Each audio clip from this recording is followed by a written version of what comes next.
Sunny fried rice తిన్నావా? Mummy fried rice తిన్నావా? చేస్తా హనీ.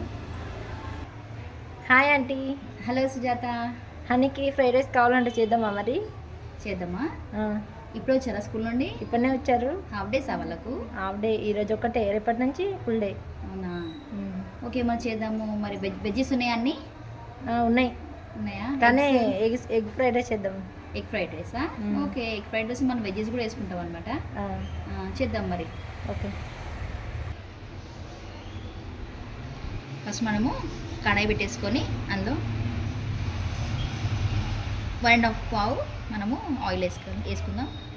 వేసుకున్నాక 3 ఎగ్స్ తీసుకున్నాను నేను.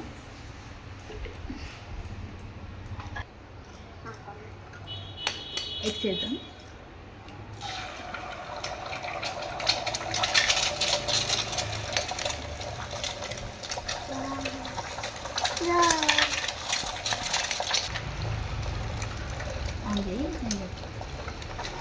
ఇది ఫస్ట్ మనం సాటే చేసేసుకున్నాం. దీన్ని కొద్దిగా సాల్ట్ అండ్ పెప్పర్ వేసుకుందాం ఇందులో.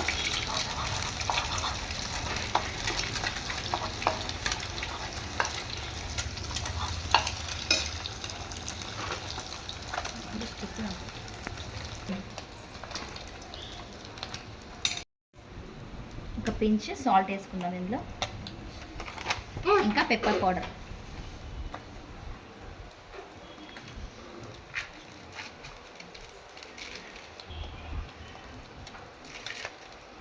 వేసుకొని దీన్ని మంచిగా ఫ్రై చేసుకుందాం. ఎగ్ని స్మెల్ బాగా వస్తుంది కదా సుజాత? అవునండి, మంచిగా వస్తుంది. ఎగ్ ఫ్రై బాగా వస్తుంది స్మెల్. జస్ట్ లైక్ ఇది ఆమ్లెట్ లాగానే అవుతుంది కదా. దీన్ని చిన్న చిన్న ముక్కలుగా కట్ చేసుకోవాలి. ఫ్రైడ్ రైస్కి చిన్న చిన్న ఉంటుంది కదా, అలా కట్ చేసేసుకోవాలి. ఇది సాటే అయిపోయింది. దీన్ని మనం పక్కన పెట్టేద్దాం. ఇది ఒక గిన్నెలకు తీసేసుకుందాం. తీసుకున్నాక మరి ఇంట్లోనే మనము ఆయిల్ వేసి వెజ్జెస్ వేసుకుందాం.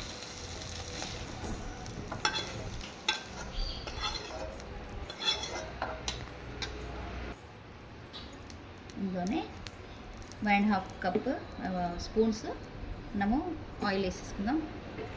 వేసుకున్నాక ఇందులోనే ఫస్ట్ ఆనియన్స్,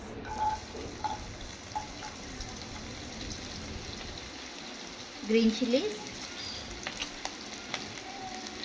క్యాప్సికమ్, కొద్దిగా బీన్స్ ఉన్నాయి, బీన్స్ వేసాను.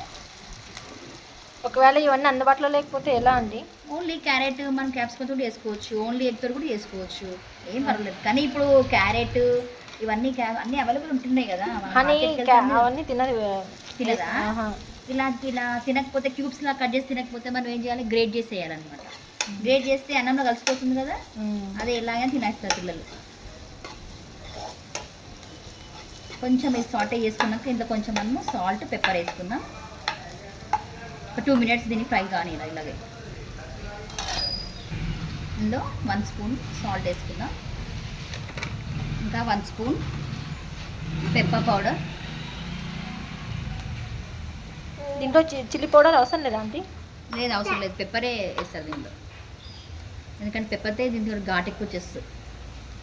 1 స్పూన్ పెప్పర్ పౌడర్ వేసుకొని కొంచెం సాటే చేసుకున్నాక సోయా సాస్ వేయాలి ఇందులో. ఇది ఫ్రైడ్ రైస్ అనేది మనది ఇక్కడిది కాదు, ఇండియన్ది కాదన్నమాట, ఇది చైనీస్ ఫుడ్ ఇది. అందులో వాళ్ళు సోయా సాస్ కంపల్సరీ వేస్తారు, ఇంకా పెప్పర్ కంపల్సరీ ఉంటుంది అనమాట చైనీస్ ఫుడ్లో. ఈ చైనీస్ ఫుడ్ కాబట్టి మనం కూడా అదే వాడదాం. ఇవాళ రేపు అందరూ ఫాస్ట్ ఫుడ్కే ఎక్కువ అట్రాక్ట్ అవుతున్నారు కదా శ్వేత.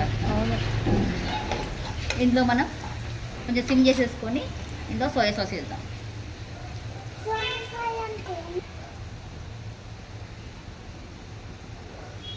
ఒక 1/2 స్పూన్ సోయా సాస్ వేద్దాం.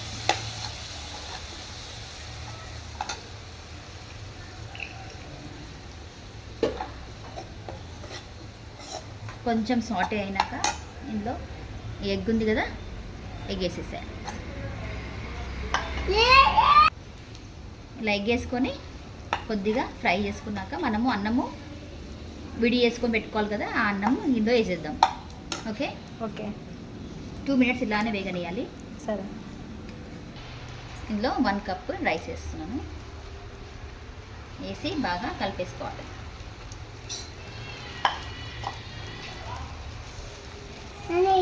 అలా చేస్తున్నావా? ఇది బాగా మిక్స్ చేసేసుకోవాలి. బాగా మిక్స్ చేసుకున్నాక ఇందులో ఉప్పు సరి చూసుకొని ఒకవేళ తక్కువ ఉంటే కొద్దిగా వేసుకోవచ్చు. పెప్పర్ పౌడర్ అయినా సరే, అంటే పిల్లలకి కన్నా సుజాత నేను తగ్గించేసాను అనమాట. మనకు సరిపోదు అనుకుంటే మళ్ళీ ఒకసారి మనము వేసుకోవచ్చు. బాగా మిక్స్ చేసేసుకోవాలి. ఇలా కలిపేసుకొని ఉప్పు సరి చూసుకోవాలి. ఇప్పుడైతే నాకు కరెక్ట్ అనిపిస్తుంది ఉప్పు. Okay Sujatha, okay aunty. Ready అయిపోయింది. ఇంకా మనం ఇప్పుడు ఇందులో స్ప్రింగ్ ఆనియన్ ఉంటుంది చూడు, అది ఉంటే వేసుకోవచ్చు. స్ప్రింగ్ ఆనియన్, లేకపోతే పైనకి వెళ్ళి కొంచెం కొత్తిమీర. పిల్లలకు కాబట్టి నేను అవన్నీ ఏం వేసలేను. మనం మన కోసం అయితే అన్నీ వేసుకోవచ్చు, ఇందులో వేసుకోవచ్చు. రెడీ అయిపోయింది. ఇప్పుడు సన్నీని పిల్లు, మనం వాళ్ళకు సర్వ్ చేసేద్దాం. వాళ్ళ టేస్ట్ చూసి చెప్తారు ఎలాగుందో. Okay okay. మా మమ్మీ బండి బాగుందా హనీ?